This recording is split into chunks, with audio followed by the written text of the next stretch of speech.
Student class की शुरुआत करते हैं। आज का जो हमारा यूनिट है एपिडेमियोलॉजी का यूनिट नंबर 5 है, जो कि हमारे साथ बेसिक मेजरमेंट इन एपिडेमियोलॉजी। एपिडेमियोलॉजी में हम जो बेसिक मेजरमेंट करते हैं, ठीक है, तो उसके हवाले से आज के लेक्चर में हम बात करेंगे और उन बेसिक चीज़ों को अंडरस्टैंड करने की कोशिश करेंगे जो कि एपिडेमियोलॉजी में कॉमनली यूज़ होते हैं। तो हमारे इस यूनिट के ऑब्जेक्टिव्स आपके सामने मौजूद है, जिसमें सबसे पहले हम बात करेंगे मोर्टेलिटी और मॉर्बिडिटी के। मोर्टेलिटी और मॉर्बिडिटी से क्या मुराद है, इसको अंडरस्टैंड करने की कोशिश करेंगे।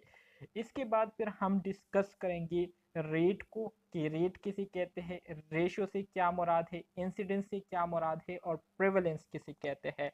इंतहाई बेसिक टॉपिक से एमसीक्यूज ऑलरेडी इससे आए हुए हैं आपके एग्जाम में, तो आप लोगों ने गौर से इन टॉपिक्स को सुनना होगा ताकि आपको इसकी प्रॉपर तरीके से समझ आ जाए। इसके अलावा हम आइडेंटिफाइंग करेंगे मैटरनल एंड इन्फेंट रेट्स को in specific community. Maternal rate से क्या मुराद है, इन्फेंट रेट से क्या मुराद है, इन सारी चीज़ों को जो है आज के लेक्चर में हम क्या करेंगे, डिस्कस करेंगे, ठीक है। सो डियर स्टूडेंट, सबसे पहले हम बात करेंगे मोर्टेलिटी की। मोर्टेलिटी किसे कहते हैं?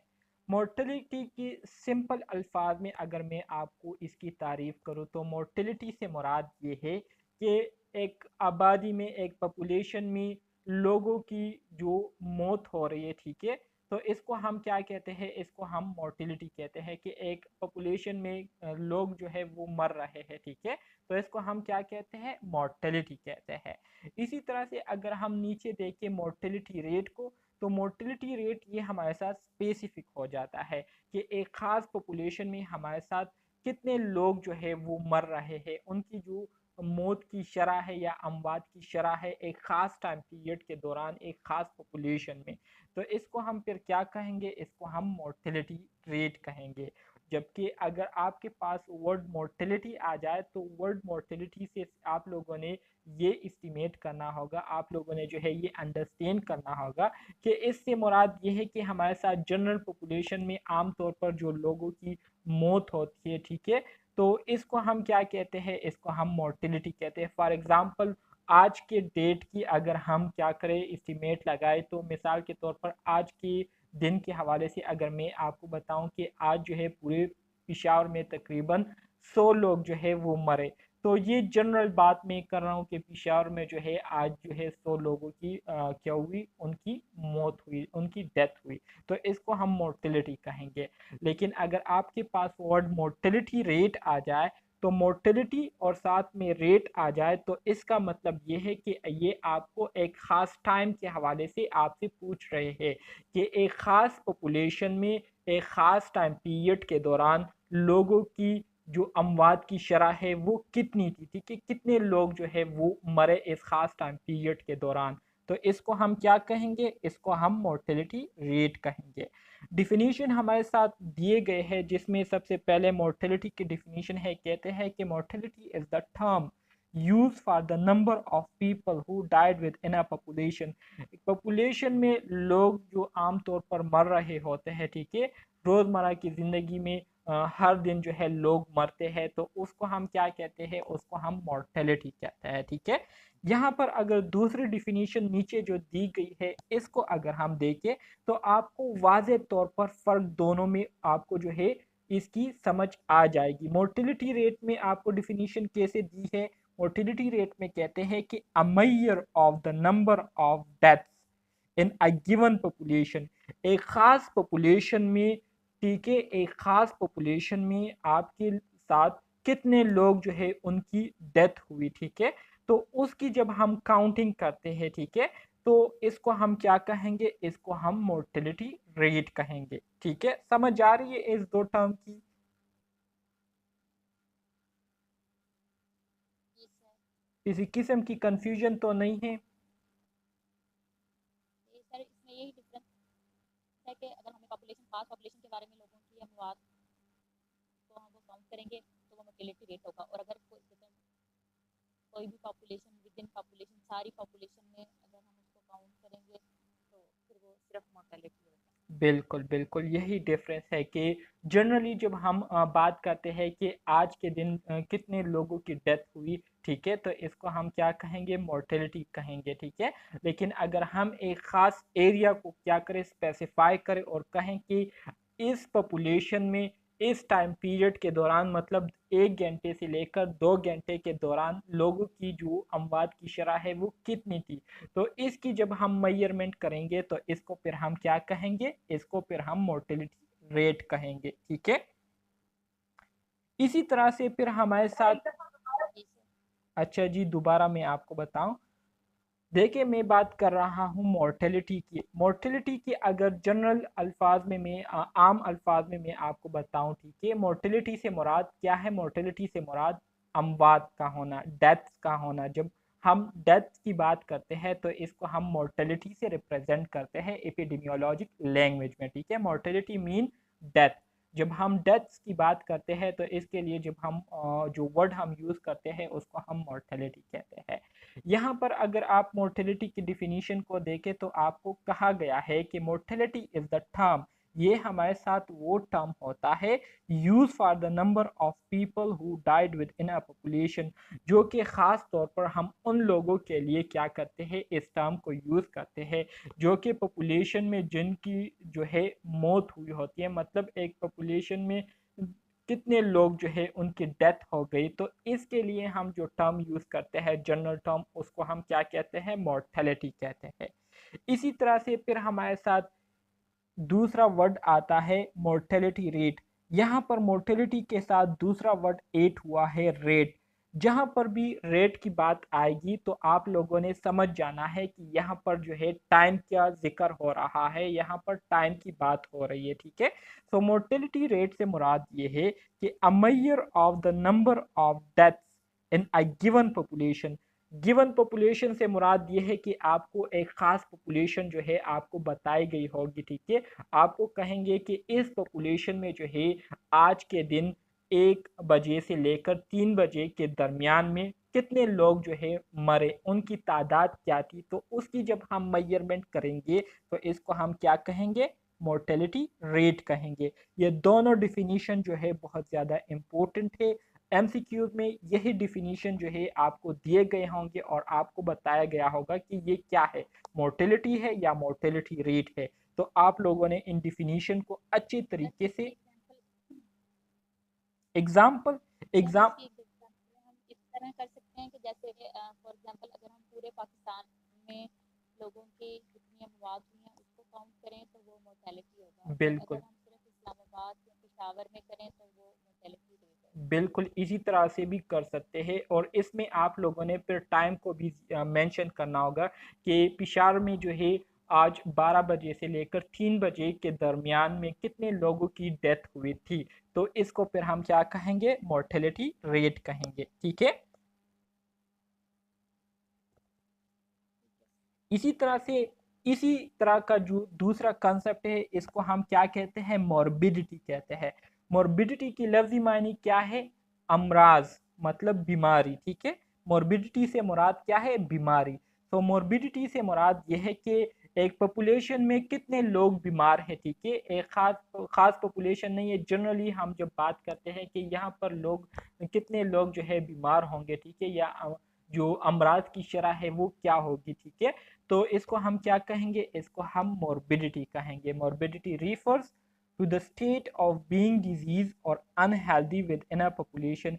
एक आबादी में कितने लोग जो है वो बीमार है, वो बीमारी से दो चार है, बीमारी को सफ़र कर रहे हैं, तो इसको हम क्या कहेंगे? इसको हम मोर्बिडिटी कहेंगे। या इसकी दूसरी डिफिनीशन आप ये भी कर सकते हैं कि the extent of illness, injury और disability in a defined population. Defined population से मुराद ये है कि आपको एक पॉपुलेशन बताई है, ठीक है? बताई गई है, ठीक है? दिखाई गई है कि इस पॉपुलेशन में कितने लोग जो है वो बीमार है, इलनेस का शिकार है, इंजरी का या डिसेबिलिटी का शिकार है, तो इसको हम मोर्बिडिटी कहेंगे।